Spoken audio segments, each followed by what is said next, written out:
Ya, selamat sore untuk kita semua. Perkenalkan, nama saya Bria Martin, NIP saya 2101190093.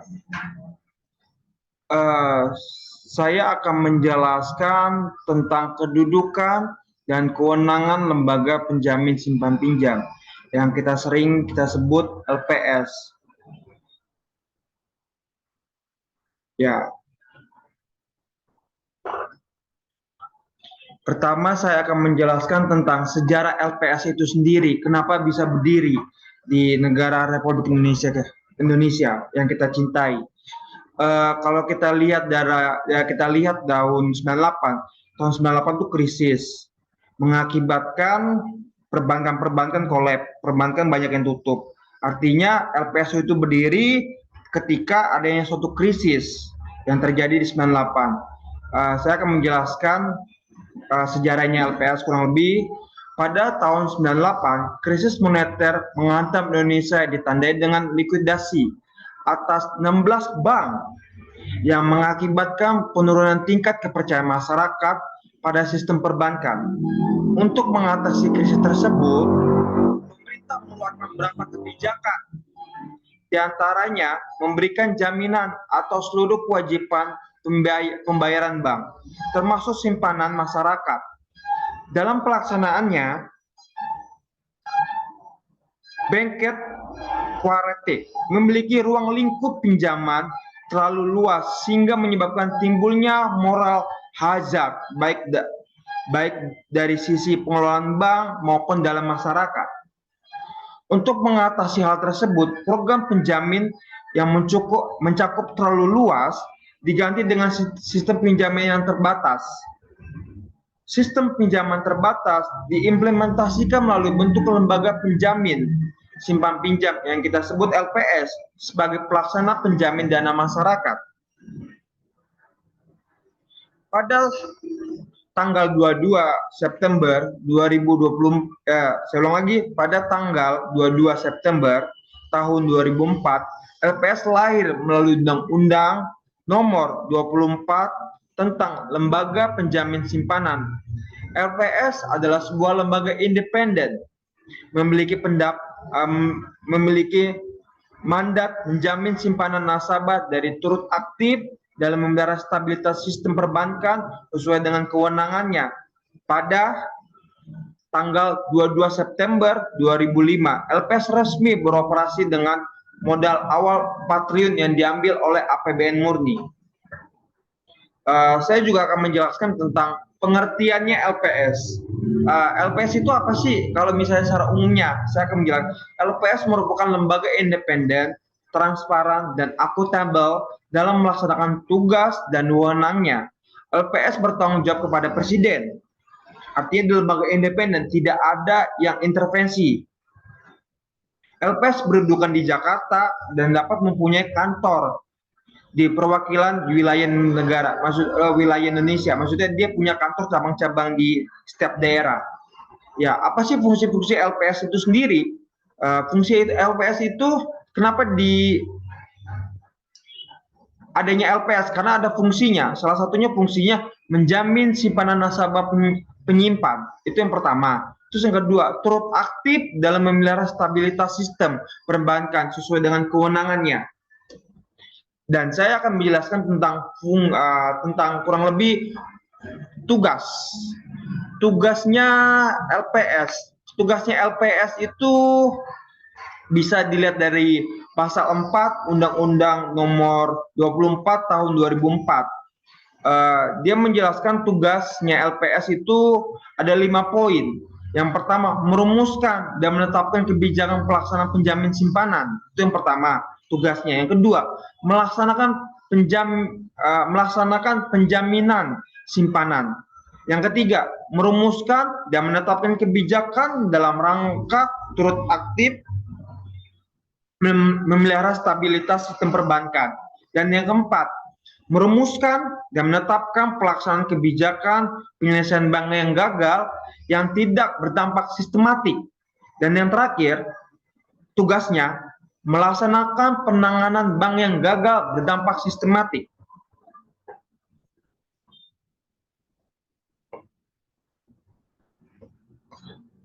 Dan peran LPS sebagai jaring pengamanan sistem perbankan ini bisa kita seperti analogikan seperti pemain sepak bola. Ada pemain striker, ada pemain tengah, ada pemain back, ada pemain kiper. Ya. Di sini saya menjelaskan otoritas jasa keuangan berperan sebagai ujung tombak atau striker dengan perannya mengatur dan mengawasi mikroprudensial dengan yang sistem yang kuat dan efektif. Otoritas jasa keuangan diharapkan mampu mendorong perbankan untuk mencapai goals dan tujuannya, yaitu sistem perbankan yang sehat, stabil, bertumbuh, dan bermanfaat bagi rakyat Indonesia. Selain itu, dengan mengidentifikasi permasalahan secara dini dan tindakan perbankan yang segera, diharapkan permasalahan perbankan dapat diatasi pada sistem awal. Artinya bisa dikatakan otoritas jasa keuangan itu dia itu yang pertama yang mengawasi perbankan yang awal, kurang lebih seperti itu. Saya juga akan menjelaskan kedudukan lembaga penjamin simpanan pada koperasi atau disebut dengan simpan pinjam atau LPS KSP berdasarkan Undang-Undang Nomor 17 Tahun 2012 tentang perkoperasian. Jika dikaitkan dengan Undang-Undang Nomor 17 Tahun 2003 tentang Keuangan Negara, maka akan dijelaskan bahwa keuangan yang dikelola LPS maupun LPS KSP merupakan uang negara. Pasal 1 dalam ayat 1, keuangan negara adalah semua hak dan kewajiban negara dapat dinilai dengan uang, baik berupa uang atau barang yang dapat dijadikan milik negara. Pasal 2 huruf G, keuangan negara meliputi kekayaan negara atau daerah yang dikelola sendiri atau pihak lain, termasuk kekayaan dipisahkan pada perusahaan negara atau perusahaan daerah. Kalau perusahaan negara bisa dikatakan kayak BUMN, kalau perusahaan daerah kayak BUMD. Jadi semua yang berasal dari negara seperti LPS atau LPS KSP mendapatkan modal awal dari uang negara, APBN murni. Keuangan negara meskipun dalam prakteknya seperti perusahaan asuransi, yaitu menjamin dan merawat bank atau koperasi yang bermasalah melalui uang premi setiap bulan atau setiap tahun dibayarkan kepada bank-bank atau koperasi yang telah menjadi anggota LPS atau LPS KSP, ada sebagiannya uang LPS maupun LPS KSP yang memang berasal dari iuran premi. Namun, kita kembalikan kepada keadaan kondisi awal bahwa LPS dan LPS KSP bisa berdiri karena awalnya didanai dengan uang pemerintah. Dan lembaga tersebut, kekayaan dipisahkan pada perusahaan negara atau perusahaan daerah. Pada pasal 2, huruf H, keuangan negara meliputi kekayaan pihak lain yang dikuasai oleh pemerintah untuk menyelenggarakan tugas pemerintah dan atau kepentingan umum. Dan pasal 2, huruf I, keuangan negara meliputi kekayaan pihak lain yang pihak lain yang diperoleh dengan menggunakan fasilitas yang diberikan pemerintah. Ketentuan ini semakin menjelaskan bahwa kekayaan lembaga penjamin termasuk keuangan negara karena diperoleh dengan menggunakan fasilitas negara. Diterbitkan undang-undang dan PP mengenai LPS dan LPS KSP.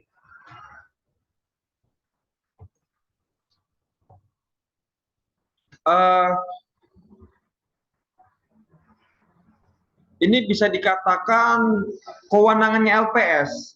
Tadi kita sudah menjelaskan tentang fungsi dan tugasnya. Ini kewenangan LPS.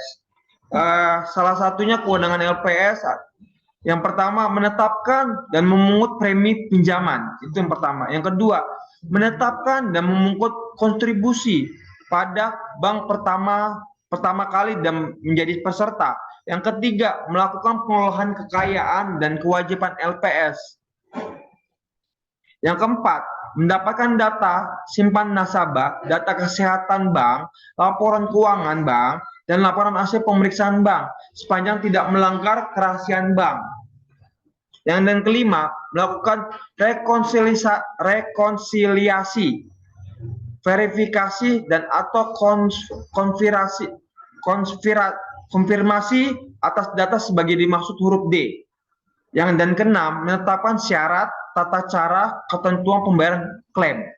Dan yang ketujuh, menunjuk dan atau menguasakan dan menugaskan pihak lain untuk bertindak bagi kepentingan dan atau atas nama LPS guna melaksanakan sebagai tugas tertentu.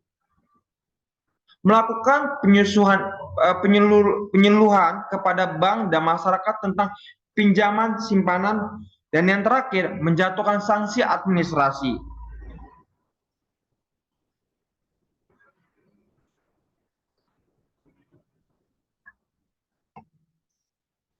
Di sini juga kurang lebih kita menjelaskan tentang undang-undang LPS. LPS merupakan pengganti program blanket grant yang mengatur adanya skim pinjaman yang simpanan nasabah yang terbatas, tetapi dapat mencakup sebanyak-banyaknya nasabah. Setiap bank yang menjalankan usaha di Indonesia diwajibkan untuk menjadi peserta dan membayar premi pinjaman. Dalam hal ini, bank tidak dapat melanjutkan usahanya dan harus dicabut izin usahanya. Lembaga penjamin simpanan akan membayar simpanan setiap nasabah bank sampai jumlah tertentu sebagaimana ditetapkan. Adapun simpanan yang dijamin akan diselesaikan melalui proses likuidasi bank. Likuidasi merupakan tindakan lanjut dalam penyelesaian bank yang mengalami kesulitan keuangan. Lemahnya sistem perbankan Indonesia mengakibatkan kebangkrutan pada likuidasi bank. Oleh karena itu, gagalnya sebuah bank harus dijadikan suatu risiko yang dapat terukur dan rasional. Artinya harus disadari peluang gagalnya suatu bank dapat dilakukan perhitungan pencadangannya, dan dana penanganan bank yang gagal dapat lebih terorganisir dengan baik. Penerapan prudensial bank praksis merupakan andalan bagi upaya pembinaan dan sarana perlindungan kepada masyarakat. Masih perlu diingatkan untuk mencapai sasaran yang diharapkan. Di samping itu, mempertanggungjawab terhadap nasabah keuangan nasabah belum menunjukkan kepastian pengembalian dana nasabah bila terjadi krisis perbankan. Oleh karena itu, langkah-langkah yang perlindungan hukum terhadap nasabah perlu dilakukan oleh lembaga-lembaga penjamin simpanan yang sangat penting dilakukan.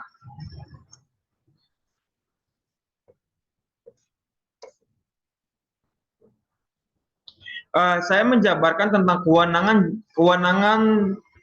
dalam pasal 6 ayat 2 Undang-Undang LPS sebagai berikut. Mengambil alih dan menjalankan segala hak dan wewenang pemegang saham, termasuk hak dan wewenang rapat umum pemegang saham, atau kita sebut kalau misalnya pemegang saham lagi sedang rapat, RUPS. Itu yang pertama. Yang kedua, yang B, menguasai pengelola aset dan kewajiban yang bank gagal diselamatkan. Dan yang C atau yang ketiga, meninjau ulang, pembatalan, mengakhiri, dan atau mengubah setiap kontrak yang mengikat bank gagal yang diselamatkan dengan pihak ketiga yang merugikan bank. Dan yang terakhir, menjual, mengalihkan aset bank tanpa persetujuan debitur atau kewajiban bank tanpa persetujuan kreditur. Ya, sekian dari saya penjelasan tentang LPS. Ya, kalau bila mana ada kekurangan mohon dimaklumi dan jadi pembelajaran untuk saya. Terima kasih atas kesempatannya. Tuhan memberkati. Amin.